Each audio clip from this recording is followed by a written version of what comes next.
Aujourd'hui, dans la boîte à outils TPE, nous allons étudier la recherche. Aujourd'hui, Jules va nous aider à mettre en place une stratégie de recherche. Avant de commencer, posez-vous les questions. Quelles sont les difficultés que vous rencontrez d'habitude quand on vous demande de faire une recherche documentaire? Quels sont les reproches qu'on a pu vous faire au cours de votre scolarité? Est-ce que c'est par exemple de ne pas avoir assez de sources, de n'avoir que des sites internet, de ne pas savoir expliquer si vos sites internet sont intéressants ou pas, de ne pas savoir écrire, de ne pas savoir reformuler l'information? Jules va nous accompagner dans ce petit voyage pour vous donner un certain nombre d'indications pour que vous puissiez réaliser le meilleur TPE possible. Une bonne stratégie de recherche va s'élaborer en 3 niveaux. Donc le premier niveau, le niveau débutant, va consister en organiser sa recherche de façon méthodique. Avant de se lancer dans les recherches, nous allons d'abord réfléchir à notre sujet. Donc on va se poser un certain nombre de questions. On va essayer de retrouver les mots importants qui sont dans le sujet. On va les reformuler. On va analyser les termes. On va faire d'abord une espèce de brainstorming autour de tout ce qui nous vient à l'idée, de tout ce qu'on connaît sur le sujet. Cette étape est importante parce que c'est celle-là qui va nous conduire à un moment de notre recherche à élaborer notre problématique. La problématique, ça n'arrive pas tout de suite du tout, mais néanmoins, si on a fait une bonne analyse du sujet, qu'on a essayé de couvrir un peu tous les domaines, on va éclaircir les idées pour pouvoir travailler notre problématique. La deuxième étape, c'est de découvrir notre sujet. Tous les coups sont permis. Vous choisissez ce que vous voulez. Commencez par Wikipédia, commencez par des blogs généraux. Continuez à travailler votre liste de mots-clés. Essayez de lire un maximum de choses par rapport à votre sujet. Ça vous donnera des idées des différents angles d'approche et de ce qui est intéressant pour le traitement de votre TPE. On ne vous demande pas de faire une thèse sur un sujet, donc il va falloir avoir des angles d'attaque. Les TPE, c'est également quelque chose qui est pluridisciplinaire, qui va concerner 2 matières. Donc pensez à bien orienter vos recherches par rapport à ça, à bien découvrir le sujet par rapport à un axe scientifique, un axe littéraire, un axe économique, et ensuite vous ferez le tri pour choisir vos matières. À la fin de mon niveau débutant, je dois avoir réalisé un document de collecte avec les sources écrites dessus. Qu'est-ce que c'est qu'un document de collecte? Ça peut être un document papier avec vos notes prises sur le contenu de recherche. Ça peut être un document informatique avec un certain nombre d'informations copiées-collées, les références des documents retenus, les nouveaux mots-clés qui apparaissent, les pistes de recherche qui approfondissent. Ce document de collecte, c'est très important parce que ça va vous servir à 2 choses. Ça va vous servir à classer vos informations et ça va vous servir à élaborer votre journal de recherche qui énumère les différentes étapes, les comptes rendus, les difficultés que vous avez rencontrées dans ce projet. Surtout, notez bien la source des documents primaires. Les documents primaires, c'est des documents attribués à un auteur, c'est-à-dire que si vous lisez un article où on cite un autre article, il faut revenir à la source de l'information pour vraiment être sûr d'avoir de l'information de première main. Une information de seconde main, c'est une information retravaillée. Elle est citée, elle est paraphrasée. Et souvent, c'est ça qui nous pose problème parce on perd le fil de l'information. C'est l'un des gros problèmes de Wikipédia. Wikipédia n'est pas une information primaire, n'est pas un document primaire. Et donc, à partir de là, il faut vraiment être précautionneux si on utilise Wikipédia pour faire ses recherches. Pour les TPE, moi, je vous conseillerais d'aller sur des sites plus spécialisés. On va voir cela ensuite. Vous avez donc votre document de collecte, vous avez cerné un petit peu votre sujet. Maintenant, on peut passer à l'étape 2. L'étape 2, c'est d'élaborer son plan de recherche, l'étape intermédiaire. Le premier niveau, ça va être de prendre du recul par rapport à nos recherches. Donc, on a un document de collecte avec un certain nombre de choses. Est-ce que j'ai bien des supports diversifiés? C'est-à-dire quelques documents papier, des documents numériques. Est-ce que dans mes documents numériques, j'ai des sites spécialisés? Je n'ai pas utilisé que Wikipédia. Wikipédia, on l'a dit, moi je le conseille fortement pour découvrir le sujet. Après, on passe à d'autres documents. Est-ce que j'ai utilisé d'autres moteurs de recherche que Google? Il y a un moteur européen qui s'appelle Qwant, Q-W-A-N-T, qui est très intéressant. Sur les sites, vous avez aussi des moteurs de recherche dédiés. Donc pensez à utiliser ces choses-là. Utilisez également les mots-clés que vous avez déterminés en analysant votre sujet par rapport au langage naturel. Si on tape par exemple quels sont les grands économistes du XXe siècle, on va avoir des sites qui sont beaucoup plus personnels, beaucoup moins fiables que si on tape grande figure économiste 20e. Vraiment des mots très très ciblés. Plus vous utilisez de langage naturel dans votre recherche, c'est-à-dire plus vous mettez de mots, plus vous allez avoir de bruit documentaire. C'est-à-dire que si je tape quels sont les grands auteurs, les grands économistes, en fait, il va me chercher tous les sites où il y a quel, tous les sites où il y a son, tous les sites où il y a les, tous les sites où il y a grand, tous les sites où il y a économiste. Si vous faites l'économie des mots qui font du bruit, des mots valises, des mots inutiles en recherche documentaire, si vous tapez juste les mots-clés, auteur économiste, vous allez avoir des sites plus pertinents. Vous avez donc sélectionné un certain nombre d'informations. Maintenant, il va falloir se rendre compte si cette information, elle est valable ou pas. Donc il faut revenir, encore une fois, il faut toujours refaire un pas en arrière quand on fait sa recherche.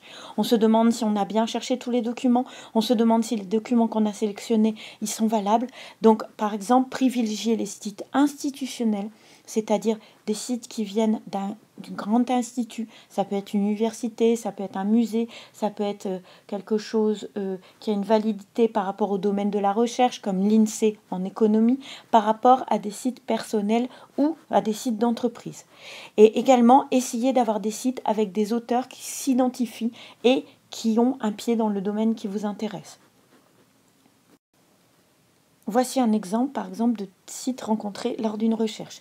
Les sites institutionnels, un hôpital, un ministère, une université, un conseil général, une mairie. Des choses vraiment validées. Souvent, on a des indications dans l'adresse.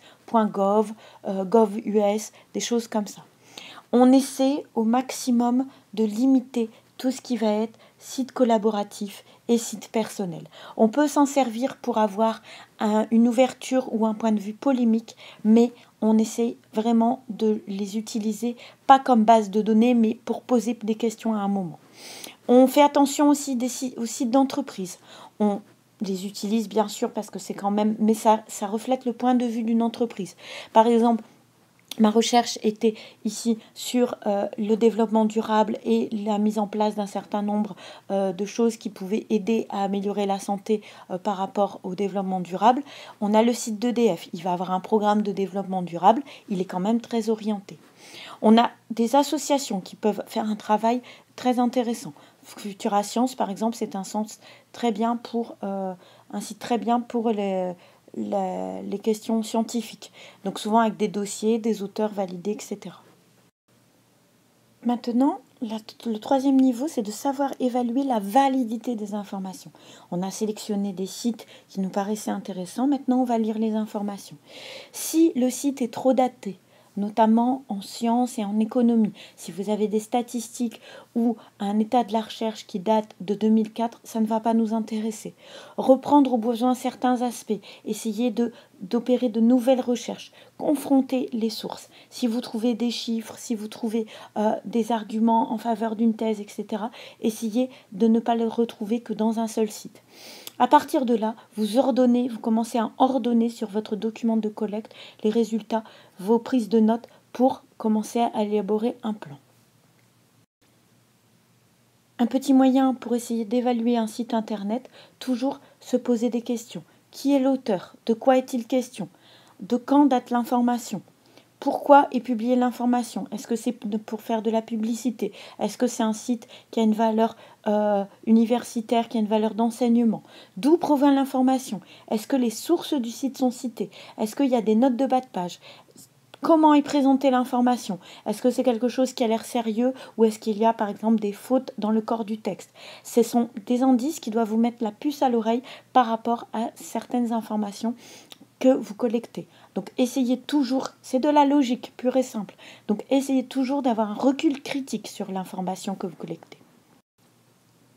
Vous êtes presque au bout de votre recherche, donc nous atteignons maintenant le niveau expert, l'idée étant bien d'exploiter les recherches. Vous avez donc un certain nombre d'informations. Maintenant, on va essayer d'approfondir encore pour voir si on a bien couvert tous les angles, abordé tous les côtés de notre sujet. Donc, on va remonter les fils bibliographiques. C'est-à-dire qu'on va vérifier les notes de bas de page par rapport au site ou par rapport aux livres ou par rapport aux articles, les citations qui sont mises. On va essayer de cliquer justement sur les liens hypertextes à la fin des articles web. On va regarder les bibliographies en fin d'ouvrage ou de site. Souvent, ça s'appelle pour aller plus loin, pour en savoir plus, pour découvrir, etc. On va faire fi des références données par les enseignants. On va vérifier, par exemple, sur CSI Lila, j'ai un portail lycée consacré au TPE. Donc, vous pouvez aller voir un certain nombre d'informations dessus. L'idée, c'est de bien vérifier qu'on a les auteurs de référence concernant notre sujet. Si par exemple je travaille sur Jules Verne et que je n'ai pas le principal critique ou le principal énonciateur, enfin celui qui a fait des travaux sur la recherche scientifique de Jules Verne, ça va poser un problème. Donc essayez vraiment de confronter vos sources pour que tous les fils se ramènent au même point. Vous avez donc sur votre document de collecte noté les sources.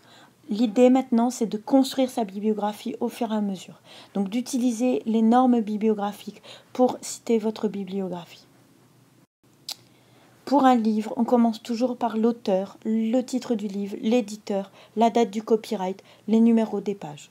Un magazine, on reprend la même chose, sauf que là, en fait, on va avoir l'auteur de l'article, avec le titre de l'article, le titre du magazine, le numéro du magazine, la date et les numéros des pages. Un site internet, on n'a pas besoin de copier toute l'adresse de la barre URL. On va avoir l'auteur, nom personnel ou l'organisme, le titre de la page d'accueil, l'adresse URL de la page d'accueil, le titre de l'article, c'est-à-dire le titre de la page qui vous a intéressé, et la date de la consultation. C'est juste pour vérifier l'information. C'est pas pour vérifier si vous avez été faire votre recherche hier, c'est juste pour voir si cette information, vous l'avez recueillie tout au début de la constitution de votre TPE au mois d'octobre, ou si elle date du mois de janvier. Parce que les sites internet sont mouvants, l'information change à une vitesse phénoménale. Donc en fait, vérifiez bien avant de rendre votre TPE que les sites sont toujours valables. Le dernier point sur lequel il faut être particulièrement vigilant lors de la mise en place de stratégies de recherche, c'est de faire attention au plagiat. Le plagiat, c'est le fait de copier en tout ou en partie le contenu d'une autre production dans sa propre production sans citer la source. Alors c'est très subtil parce qu'en fait, bien entendu, on va vous demander de faire des recherches, de vous inspirer de sources, de vous appuyer sur des auteurs qui ont travaillé sur le même sujet que vous. On ne vous demande pas de tout inventer, on ne vous demande pas d'avoir la science infuse. Néanmoins, il faut toujours faire attention à respecter le droit d'auteur, à respecter les auteurs des citations et à mentionner vos sources. Pour éviter le plagiat, il faut au maximum éviter le copier. Éviter le plagiat, ça va donc être éviter le copier-coller, éviter de citer quelqu'un sans lui attribuer la paternité de ses idées. Donc les deux moyens pour faire ça les plus communs, ça va être la citation. Vous mettez entre guillemets une phrase que vous avez copié-collée intégralement et vous la rapportez à son auteur. D'après Jules Verne dans Le Tour du monde en 80 jours, nous pouvons établir que, entre guillemets, citation. Une deuxième possibilité, ça va être la paraphrase, c'est-à-dire que vous reformulez les idées de l'auteur avec vos propres mots. Attention à bien resituer quand même, c'est-à-dire à mettre une note de bas de page ou à faire un effet de style qui peut paraître lourd, mais qui en fait passe très bien à l'écrit, d'après cet auteur, comme nous avons pu le lire dans le site internet, comme les études le montrent dans tel document. N'hésitez pas, en fait, vaut mieux trop citer ses sources que pas assez les citer. Et même, ça montre que vous avez fait un travail de réflexion sur votre propre travail de recherche. Donc ça, c'est très intéressant.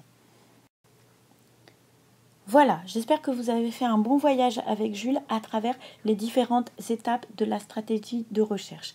L'idée étant à chaque niveau de valider les différentes étapes. Le niveau débutant, organiser sa recherche. Le niveau intermédiaire, réfléchir à sa recherche, prendre du recul sur sa recherche. Le niveau expert, exploiter les documents, finaliser sa recherche. Maintenant, vous pouvez vous poser la question de la restitution finale de votre TPE. Par exemple, Jules, il peut décider de faire un petit film sur une de ses œuvres. Il peut décider de faire un site internet sur les recherches qu'il a fait. Il peut décider de réaliser une interview audio, un podcast, des choses qu'il a appris. Tous les supports sont possibles. On vous donnera un certain nombre d'idées. Un site internet, un magazine, une émission radio, une vidéo.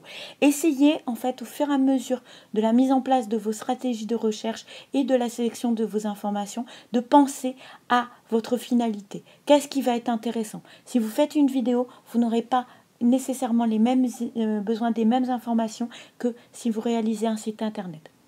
On y reviendra un peu plus tard dans un autre chapitre de la boîte à outils, mais essayez dès maintenant de lister un certain nombre de possibilités qui pourraient vous intéresser.